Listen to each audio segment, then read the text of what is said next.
Modern-day Bible stories. Samson and Delilah meet Samson Rivers. Basketball legend, three-time NBA Finals champion, known for his unmatched strength, relentless energy, and discipline. But his success wasn't just talent. Since his youth, Samson lived by two vows. He ate clean, no alcohol, no junk food. Proverbs 4:20-22. And he honored God's Sabbath. He trained 6 days a week, but on Saturday he rested. Exodus 28:10. The world mocked him. Coaches pressured him. Fans called him stubborn. But his discipline gave him an edge no rival could touch. With his team, the Jericho Lions, he dominated the league. Then came Delilah, beautiful, persuasive, and secretly tied to the Lions' fiercest rivals, the Philistine warriors. She whispered doubts into his ear. She pulled him into late-night parties. And during the finals, with the series tied 2 games each, she tempted him to break his vow.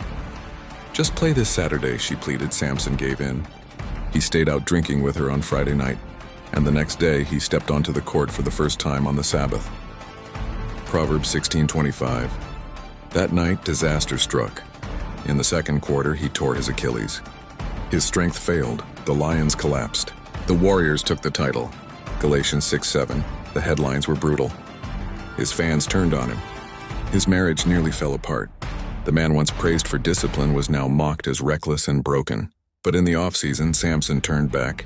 He humbled himself. He asked forgiveness from his wife and from God, John 1:9. And he returned to his vows, clean living, 6 days of training, and Sabbath rest. The next year, the Lions clawed their way back to the finals. Once again, they faced the Warriors. But this time, Samson was stronger, wiser, and faithful again. In a legendary Game 7, he led the Lions to victory. Isaiah 40:31. And when the final buzzer sounded, Samson didn't boast. He lifted the trophy and said, "My strength never came from myself. It came from God through obedience. When I broke his commandments, I fell. When I honored them, I rose again." Because God's laws were never meant to be chains, but blessings. Exodus 20 gave the 10 Commandments as a foundation for life. Proverbs 3 says, "Do not forget my teaching, but keep my commands in your heart, for they will prolong your life many years and bring you peace and prosperity." Even the Sabbath commandment wasn't about restriction, but restoration.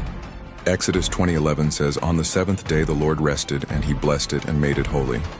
Rest was a gift designed for health, family, and renewal. Samson's rise and fall shows us that when we forsake God's design, we break ourselves.